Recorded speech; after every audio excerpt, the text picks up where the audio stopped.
नमस्ते सभी, कैसे आप सभी का स्वागत है हमारी नई वीडियो के अंदर। तो जैसे कि कल हमने वो चालू किया था, मध्य प्रदेश हमारा नया स्टेट हमने चालू किया था। तो आज हम थोड़ी और बातें करें। कल हमने लिटरेसी देखी थी मध्य प्रदेश की, तो आज हम बात करते हैं इंडस्ट्रीज़ की। तो एमपी के अंदर जो मेन इंडस्ट्रियल वर्क जो हम कहते हैं वो है, एक तो एग्रीकल्चर इंडस्ट्री का है, और दूसरा हम देखें तो उसका है, क्या कहते हैं, एग्रीकल्चर इंडस्ट्री हो गई, मैन्युफैक्चरिंग सेक्टर, मैन्युफैक्चरिंग इंडस्ट्रीज़ हो गई कि भाई कोई चीज़ मैन्युफैक्चर करने वाली इंडस्ट्री, मैन्युफैक्चरिंग इंडस्ट्री है वो हो गई।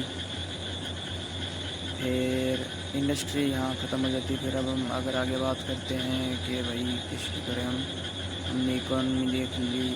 इकोनॉमी देखते हैं, मेन इकोनॉमी किससे आ रही है। एमपी के अंदर भी जो मेन इनकम का जो सोर्स है, इकोनॉमिक सोर्स है, वो भी एग्रीकल्चर ही है, क्योंकि वहाँ पे पानी और मिट्टी का जो है वो काफ़ी बढ़िया है। ये मिट्टी की जो फर्टिलिटी है वो भी काफ़ी बढ़िया, और पानी भी बराबर मिलता रहता है। तो ये नहीं गई अगर फसल लग गई तो हमारे पास पानी नहीं हो रहा कि भाई कुछ और दिक्कत है, कोई दिक्कत नहीं, बाकी सब ठीक है।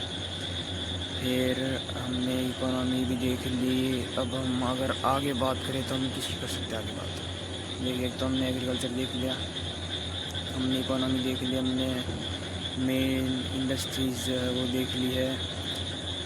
अब हम बात कर सकते हैं कि तो हमारे कबड्डी को लेके भी होगी। कबड्डी के अंदर एमपी का भी काफ़ी तो नहीं है, ठीक ठाक योगदान है कबड्डी के अंदर एमपी का भी। जैसे एक तो हमारे भवानी राजपूत भाई है, वो है एमपी के ही है।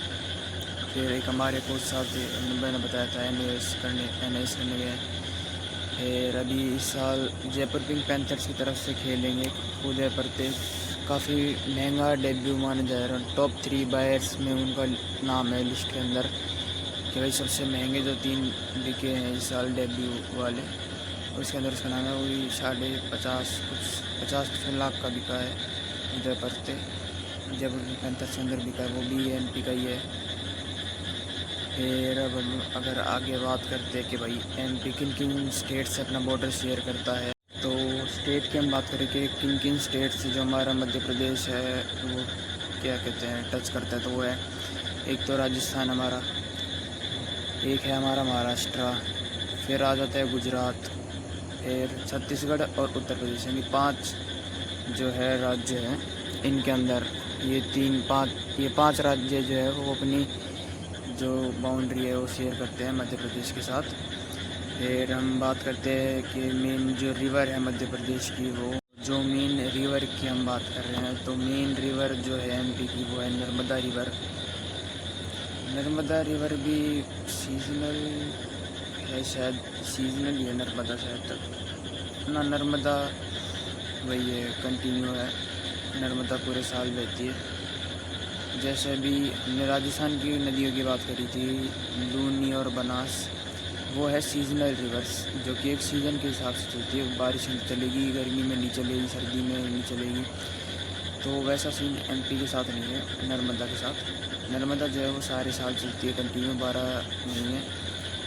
और फिर हम आगे बात करते हैं, और एक बेतवा नदी नाम की नदी जो कि यमुना की ट्रिब्यूटरी है, जिसके अंदर जो कि मतलब यमुना में आगे जाके मिलती है, उसे मध्य प्रदेश की गंगा भी कहा जाता है। वो क्यों कहा जाता है वो पता नहीं, बाकी कहा जाता है बेतवा नदी को मध्य प्रदेश की गंगा। तो अभी आज के लिए एमपी हमने यहाँ ख़त्म कर दिया है, और अभी मैंने एक बुक पढ़ना स्टार्ट करा है जिसका नाम है ओवर थिंकिंग को लेकर, the art of not over thinking, जिसके अंदर कुछ जो ज्ञान मेरे को मिला है वो मैं आपके साथ शेयर करना चाहूँगा। जो उसके अंदर जो ऑथर ने लिखा है कि ना, आपको है ना किसी और की बात को नहीं सुनना, आप खुद के ऊपर भरोसा रखो। जैसे आप कई बार क्या है, हम ओवर थिंक के कारण और लोग भी बन जाते हैं, उनसे हमें जो धोखा मिलता है उससे हम ओवर थिंक करने लग जाते हैं, या फिर वो हमें कुछ कह देते हैं उसके कारण हम ओवर थिंक करने लग जाते हैं। तो बात ये रहती है कि ना, हम क्या है उस बंदे पे खुद से भी ज़्यादा ट्रस्ट करने लग जाते हैं कि भाई ये बंदा बोल रहा है, ये ठीक बोल रहा है, हम गलत हैं।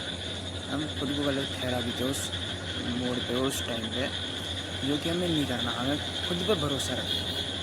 अगर हम खुद पे भरोसा रखेंगे तो ओवर थिंकिंग करने की हमें ज़रूरत ही नहीं पड़ेगी। जैसे कि मान लो आप कोई काम करने जा रहे हो, आपको पत्थर उठाने हैं, तो आपका या दोस्त या फिर कोई भी आपका जना है जिसके साथ आप डेली उठना बैठना आपका, तो उसने आपको कहा कि तेरे से ये पत्थर नहीं उठेगा, तू नहीं उठा सकता है पत्थर। आप बोलोगे यार ये पत्थर तो मैं उठा ही नहीं सकता, ये नहीं कर सकता, वो नहीं कर सकता। आपको खुद को ट्राई तो करना चाहिए एक बार। आप जब तक खुद ट्राई नहीं करोगे आपको कैसे पता चलेगा। उसने ट्राई कर ली, उससे नहीं हुआ, वो कहेगा यार मैंने ट्राई कर ली, मेरे से नहीं हुआ, भारी है पत्थर, तेरे से क्या होगा, ये हो। तो उन बातों को इग्नोर करके आपको खुद पे ट्रस्ट करना है कि भाई मैं ये कर सकता हूँ काम। तो उससे फिर आप ओवर थिंकिंग स्टेज में नहीं जाएंगे, आप उसके पहले बच जाएंगे। तो आज के लिए बस इतना ही। और मैं रोज़ अगर किताब पढ़ूँगा तो रोज़ आपको थोड़ा थोड़ा जो मैं सीखूँगा वो आपको बताता रहूँगा। तो आज के लिए बस इतना ही। मिलते हैं हमारे नेक्स्ट वीडियो में। धन्यवाद, बाय।